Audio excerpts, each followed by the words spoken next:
Sir നമ്മുടെ സെന്ററിൽ വന്ന ഒരു പേഷ്യൻസിന്റെ അനുഭവം ഷെയർ ചെയ്യാണ്. ഹൈഡ്രജൻ തെറാപ്പിക്ക് വരുന്നതിന് തൊട്ട് മുൻപായിട്ട് ഡയബറ്റിക് പേഷ്യൻ്റ് ആയിരുന്നു. ഫസ്റ്റ് ഫാസ്റ്റിംഗ് ഷുഗർ ചെക്ക് ചെയ്തു. ഷുഗർ 164 അതിനുശേഷം 2 മാസത്തോളം ഈ ട്രീറ്റ്മെൻറ്റ് ഹൈഡ്രജൻ തെറാപ്പി സ്റ്റാർട്ട് ചെയ്തു. വീണ്ടും ഷുഗർ ചെക്ക് ചെയ്തപ്പോൾ ആൾക്ക് 131 എത്തി. വേറെ മരുന്നുകളൊന്നും ആൾ കഴിക്കുന്നില്ല.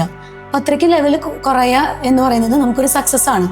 ഹൈഡ്രജൻ തെറാപ്പി കൊണ്ട് എങ്ങനെയാണ് ഈ ഡയബറ്റിക്കിന്റെ ലെവൽ നമുക്ക് ഇങ്ങനെ കുറയ്ക്കാൻ സാധിക്കുന്നത്? യൂഷ്വലി പ്രമേഹ രോഗത്തിൽ, അതായത് ഡയബറ്റിസ്, ടൈപ്പ് 2 ഡയബറ്റിസ് മെൽറ്റസ്, അതാണ് നമുക്കിപ്പോൾ ഏറ്റവും കൂടുതൽ നമുക്ക് കാണാൻ സാധിക്കുന്നത്. നേരത്തെ നമ്മുടെ ഇന്ത്യയിലെ ഡയബറ്റിക് ക്യാപിറ്റൽ എന്ന് പറയുന്നത് പഞ്ചാബായിരുന്നു, ഇപ്പോൾ കേരളമാണ്. ഓക്കെ, അപ്പോൾ ഇവിടുത്തെ ഫുഡിന്റെ അതെ 6 മണിക്ക് ശേഷമുള്ള ചോറ് തീറ്റയാണ്, അരിഭക്ഷണത്തിന്റെ അമിതമായി കഴിക്കുന്നതാണ് ഇതിനൊരു കാരണം. ഉയർന്ന രക്തസമ്മർദ്ദത്തിനും അതുപോലെ തന്നെ കൊളസ്ട്രോൾ പ്രശ്നങ്ങൾക്കും പ്രമേഹത്തിനും നേരത്തെ വളരെ നേരത്തെ വരുന്നതിൻ്റെ കാരണം അതാണ്.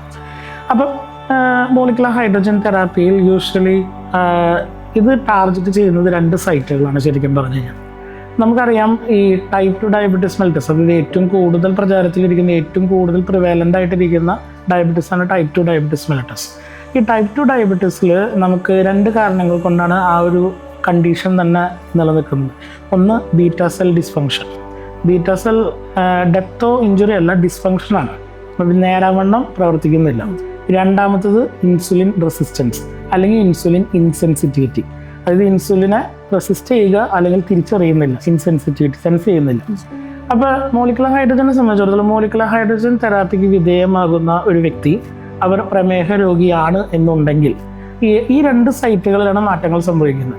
നമ്മുടെ പാൻക്രിയാസ് എന്ന് പറയുന്ന അവയവത്തിലെ ബീറ്റാ കോശങ്ങൾ, ബീറ്റാ സെൽസ് ഓഫ് ലാംഗർഹാൻസ് എന്ന് പറയുന്ന എൻഡോക്രൈൻ പാർട്ടിലെ കോശങ്ങളിലെ അമിഞ്ഞുകൂടുന്ന ഒരുപാടുള്ള ഓക്സിഡേറ്റീവ് സ്ട്രെസ്, അതുപോലെ ഇൻഫ്ലമേറ്ററി ചേഞ്ചസ് യൂഷ്വലി ടൈപ്പ് 1 ഡയബറ്റീസിലാണ് കാണുന്ന ഇൻഫ്ലമേഷനൊക്കെ മാറ്റി നിർത്താം, ഓക്സിഡേറ്റീവ് സ്ട്രെസ് എടുക്കും.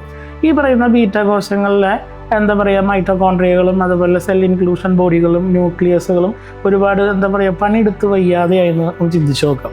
അപ്പോൾ പണിയെടുത്ത് വയ്യാതെയായിരിക്കുന്ന സമയത്ത് അവിടെ ഒരു ഹൈഡ്രജൻ ഗ്രേഡിയൻ്റ് നമുക്ക് ഇൻക്രീസ് ചെയ്യാൻ പറ്റുമെങ്കിൽ ഈ പറയുന്ന ബീറ്റാ കോശങ്ങളുടെ അകത്തുള്ള മൈറ്റോകോൺട്രിയയുടെ അകത്തുള്ള ഇന്നർ മെംബ്രെയിൻ മാട്രിക്സിലെ ഹൈഡ്രജൻ കോൺസെൻട്രേഷൻ നമുക്ക് കൂട്ടാൻ പറ്റുകയാണെങ്കിൽ ആ മൈറ്റോകോൺട്രിയയുടെ അകത്തുള്ള ATP സിന്തേസ് എന്ന് പറയുന്ന കുറച്ച് ഉപകരണങ്ങളുണ്ട്. അതിലൂടെ ഈ ഹൈഡ്രജൻ ഈക്വലൈസ് ചെയ്യുന്ന സമയത്ത് ഹയർ ഗ്രേഡിയൻ്റിൽ നിന്ന് ലോവർ ഗ്രേഡിയൻറ്റിലേക്ക് ഈക്വലൈസ് ചെയ്യുന്ന സമയത്ത് എനർജി പ്രൊഡ്യൂസ് ചെയ്യും.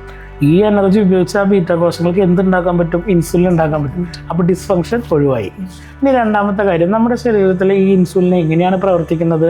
നമ്മുടെ ശരീരത്തിൽ 4 തരത്തിലുള്ള ഗ്ലൂക്കോസ് ട്രാൻസ്പോർട്ടേഴ്സ് ഉണ്ട്. GLUT എന്നാണ് നമ്മൾ ഷോർട്ട്ലി അതിനെ വിളിക്കുന്നത്. 1, 2, 3, 4 ഗ്ലൂട്ട് 4 നമുക്ക് മസിലുകളിൽ, ഗ്ലൂട്ട് 1 തലച്ചോറിൽ, അങ്ങനെ ഓരോ അവയവങ്ങളിലുണ്ട്. ലിവറിലുണ്ട്, കിഡ്നിയിലുണ്ട്, ഹാർട്ടിലുണ്ട്, ഓരോ സ്ഥലങ്ങളിലുണ്ട്. അപ്പം ഇതിൻ്റെ ജോലി എന്താ? ഗ്ലൂട്ട് ട്രാൻസ്പോർട്ടറുടെ ജോലി രക്തത്തിൽ നിന്നുള്ള ഗ്ലൂക്കോസിനെ സെല്ലിൻ്റെ അകത്തേക്ക് കടത്തി വിടലാണ് ഗ്ലൂട്ട് ട്രാൻസ്പോർട്ടറിൻ്റെ ജോലി.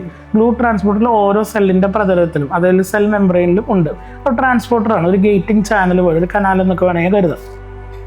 ഈ ഗ്ലൂട്ട് ട്രാൻസ്പോർട്ടേഴ്സിൽ മോളിക്കുലർ ഹൈഡ്രജൻ ആക്ട് ചെയ്യുന്നതിലൂടെ അതിലുള്ള ഓക്സിഡേറ്റീവ് സ്ട്രെസ് കുറയുകയും, അതുമാത്രമല്ല ഈ ഓക്സിഡേറ്റീവ് സ്ട്രെസ് കുറയുന്ന സമയത്ത് ഈ ഗ്ലൂട്ട് ട്രാൻസ്പോർട്ടേഴ്സ് വർക്ക് ചെയ്യുന്നതിന് വേണ്ടി ആ പർട്ടിക്കുലർ സെല്ലിന് അതിൻ്റേതായ ആൻറ്റി ഓക്സിഡേഷനും റിഡക്ഷനും സംഭവിക്കുന്ന വേളയിൽ ഈ ഇൻസുലിൻ സെൻസിറ്റൈസ് ചെയ്യാനുള്ള കൂടുതൽ കോപ്പിംഗ് മെക്കാനിസംസ് ഗ്ലൂട്ട് ട്രാൻസ്പോർട്ടേഴ്സിൽ നടക്കുന്നു. ഇത് നടക്കുന്ന സമയത്ത് എന്ത് സംഭവിക്കും? ബ്ലഡിലുള്ള ഗ്ലൂക്കോസിനെ ഇൻസുലിൻ ഈസി ആയിട്ട് ഈ ഗ്ലൂട്ട് ട്രാൻസ്പോർട്ടറിലൂടെ സെല്ലിലേക്ക് കടത്താൻ പറ്റുന്നു. ബ്ലഡിലുള്ള ഗ്ലൂക്കോസിൻ്റെ അളവ് കുറയുന്നു.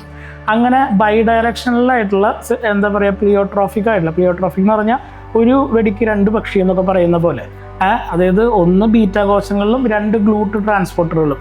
ഇത് കൂടാതെ തന്നെ നമ്മുടെ ശരീരത്തിൽ സൂപ്പർ ഓക്സൈഡ് ഡിസ്മ്യൂട്ടേസ് എന്ന് പറയുന്ന ആൻറ്റി ഓക്സിഡൻറ്റ് എൻസൈമിൻ്റെ അളവ് മോളിക്കുലർ ഹൈഡ്രജൻ തെറാപ്പി എടുക്കുന്ന പ്രമേഹ രോഗികളിൽ ഒരുപാട് കൂടുന്നു.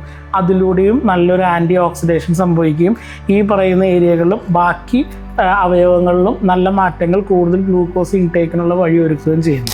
അപ്പോൾ ഡയബറ്റിക് ആയ ഒരു പേഷ്യൻസിന് സ്ഥിരമായി ഹൈഡ്രജൻ തെറാപ്പി ചെയ്യുന്നത് വഴി നല്ലൊരു മാറ്റം വരുത്താൻ പറ്റും. നമുക്ക് ഡയബറ്റിക് ആയിട്ടുള്ള ഒരു പേഷ്യൻ്റ് ആയതോടെ ഈവൻ ഇൻസുലിനാണ്, ഒട്ടും കൺട്രോൾ അല്ലാത്തൊരവസ്ഥയിലാണെങ്കിൽ ഇൻസുലിനാണ്, അല്ലെങ്കിൽ ആൻറ്റി ഹൈപ്പോഗ്ലൈസമിക് ഏജൻസ് എന്ന് പറയുന്ന മരുന്നുകൾ, ഗുളികൾ കഴിക്കുന്നുണ്ടല്ലോ, അതിലാണ്, അല്ലെങ്കിൽ ഈവൻ ആയുർവേദ, ഹോമിയോപ്പതി, ബാക്കിയുള്ള ആയുഷ് ട്രീറ്റ്മെൻറ്റുകളാണ് എന്നുണ്ടെങ്കിൽ along with that molecular hydrogen hand in hand എടുത്തു പോവുകയാണ് എന്നുണ്ടെങ്കിൽ വളരെ നല്ലൊരു സിനർജിസ്റ്റിക് എഫക്റ്റും റിസൾട്ട് നമുക്ക് കാണാൻ സാധിക്കും. വേറൊരു തെറാപ്പിയോ അല്ലെങ്കിൽ മെഡിസിൻ കഴിക്കുന്നതോടൊപ്പം തന്നെ ഹൈഡ്രജൻ തെറാപ്പി ചെയ്യാം. തീർച്ചയായിട്ടും ഒരു അഡ്ജങ്ക്റ്റീവ് തെറാപ്പിയായിട്ട് മോളിക്കുലർ ഹൈഡ്രജൻ ചെയ്യുമ്പോൾ ഈ കണ്ടീഷനെ നമുക്ക് കൺട്രോൾ നിർത്താനും ഈവൻ ചിലപ്പോൾ റിവേഴ്സ് ചെയ്യാനും സാധിക്കും.